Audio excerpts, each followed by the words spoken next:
ያህሎቻችን በእድልና ምን ይሆን? ይህ ቪዲዮ በቃ እኔ እድል የለኝም ከዚህ በኋላ በዚህ ነገር ማመኔን አቁሜያለሁ ለምትሉ መፍትሄ ስላለው እስከ መጨረሻው አብራችሁኝ እንድትቆዩ ጠይቃችኋለሁ። Kingdom Light of God። እድል የምንለው ጉዳይ ፍቺው ምን ይሆን? እድል መፈጸሙ የማይቀርና ውጤት ያለው ነገር ሲሆን ማንኛውንም ነገር በመለኮታዊ ፈቃድ ወይም ከሰው በላይ በሆነ ኃይል የተወሰነ ነው ሲል ጉግል ምላሽ ይሰጣል። በእርግጥ ፍቺው ምን ይሆን? እድል ከመለኮት ፈቃድ ወይም አሰራር ውጪ ነው? በማንም ዘንድ የማይታወቅ የሆነ ከፍተኛ አቅም ያለው የሰውን ሕይወት ወደ ጥሩ ወደ መጥፎም ሊቀይር የሚችል ነገር ነው? እስቲ ከእግዚአብሔር ቃል አንጻር ለማየት እንሞክር። አብራችሁን ቆዩ።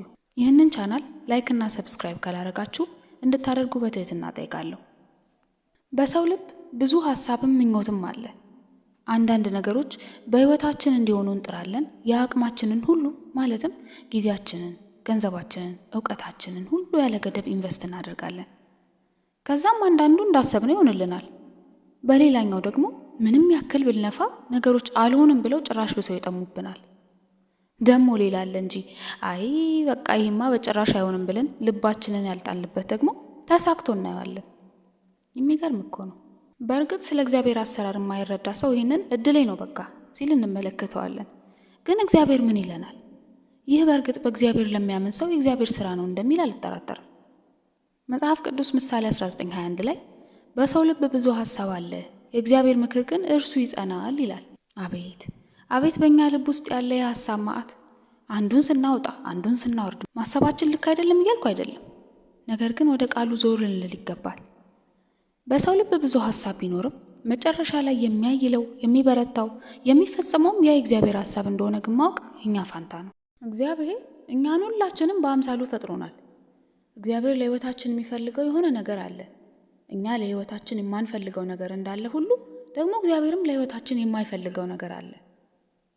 ይህንን ምክሩን ለማስፈጸም እግዚአብሔር ምድርና ሰማይን በሚገባ እየተቆጣጠረም እየመራም ጭምር ነው። ሰው በራሱ ልብ ያለውን ነገር ሁሉ ቢያደርግ ዓለም ምን ልትሆን እንደምችል መገመት ያስቸግራል።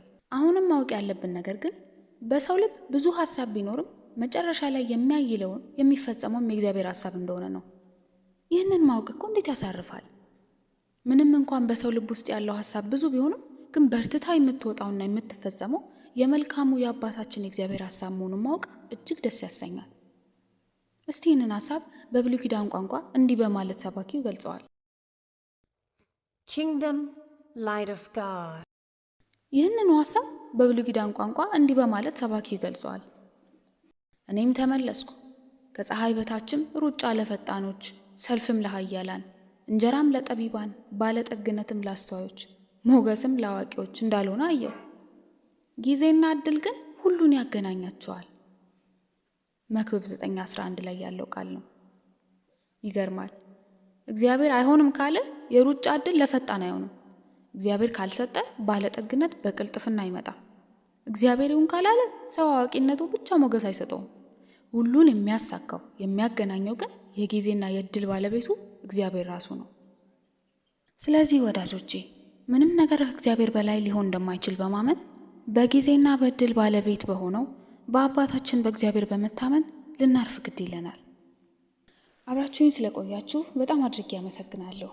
ይህ መልእክት ከባረካችሁ ተጨማሪ እምነትን የሚገነቡ ይዘቶችን ለማግኘት ላይክ፣ ሼር እና ሰብስክራይብ ማድረጉን አይርሱ። እስከሚቀጥለው ጊዜ ድረስ እስከምንገናኝ ሳምንታችሁ ሁሉ እንደ እግዚአብሔር ፈቃድ ይሁን እያልኩ መልካም ጊዜ። ተባረኩ።